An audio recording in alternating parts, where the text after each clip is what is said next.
साल 1984 दिसंबर का महीना और कड़ाके की ठंड पड़ रही थी। 2 तारीख की वो रात याद कर लो तो रूह कांप जाती है। ये कहानी है भोपाल गैस ट्रेजेडी की।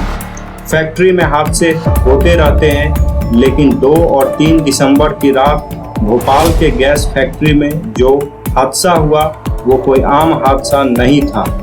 उस रात सोते हुए लोग हमेशा के लिए सोते ही रह गए।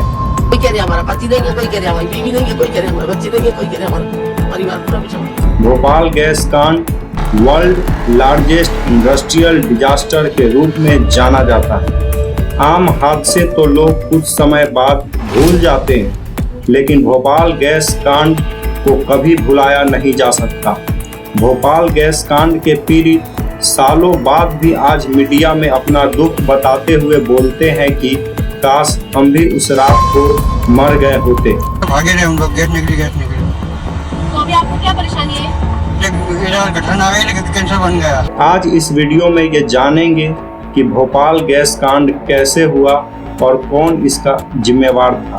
कैसे लोगों को मुआवजे के नाम पर एक जान की कीमत 12,500 रुपए लगाया गया।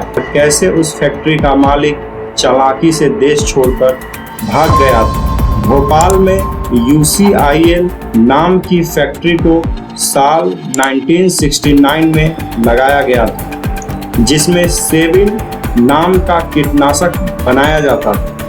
UCIL यानी union carbide India limited factory में 50.9% हिस्सा UCC नाम के अमेरिकन फैक्ट्री का था। वही 49.1% हिस्सा भारत के इन्वेस्टर का था, जिसमें सरकार, बैंक और बीमा कंपनी भी शामिल थी। 2 दिसंबर 1984 को रात करीब 9 बजे वर्कर रूटीन मेंटेनेंस का काम कर रहे थे, जहां एक केमिकल प्रोसेसिंग यूनिट था जो MIC यानी मिथाइल आइसोसाइनाइड टैंक के बगल में ही था। केमिकल प्रोसेसिंग यूनिट के पाइप ब्लॉक था, जिसको पानी मारकर वर्कर द्वारा साफ करने की कोशिश किया जा रहा है, और यही इस हादसे की मेन वजह बना। दरअसल कंपनी प्रोडक्ट 7 को टक्कर देने के लिए मार्केट में कई प्रोडक्ट आ गए थे, जिससे कंपनी को घाटा हो रहा। कंपनी घाटे को कम करने के लिए खर्च में कटौती करने लगी, और कंपनी में सेफ्टी से भी खिलवाड़ होने लगा। कंपनी सड़े हुए पाइप को चेंज करने की जगह जुगाड़ करने लगा।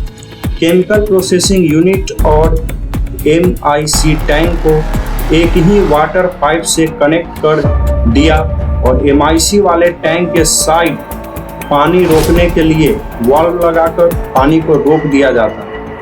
लेकिन उस दिन वाल्व खुला रह गया और MIC टैंक में पानी चला गया।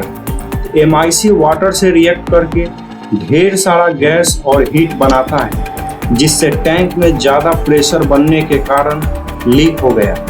इस गैस लीक की वजह से हजारों लोगों और जानवरों की मौत हो गई, और जो लोग बच गए उसमें से कुछ लोग अंधे हो गए, कुछ लोग विकलांग हो गए, और आज भी इसके सिम्टम्स देखने को मिलता है। उस दिन कंपनी में लगे कोई भी सेफ्टी मेजर्स वर्किंग में नहीं था जो इस हादसे को कंट्रोल कर ले।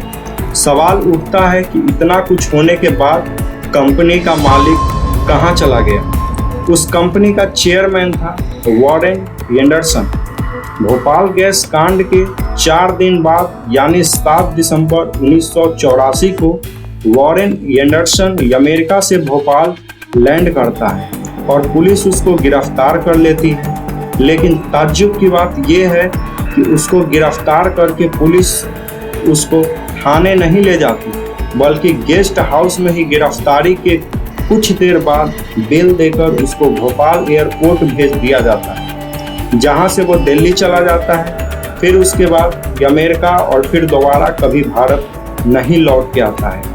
हैरानी की बात यह है कि इतने बड़े हादसे के बाद भी सरकार उसको VIP ट्रीटमेंट देती है, और वह देश छोड़कर बच निकलने में। मिलते हैं अगले वीडियो में, तब तक हमारे चैनल को सब्सक्राइब कर वीडियो को लाइक और शेयर कर दें।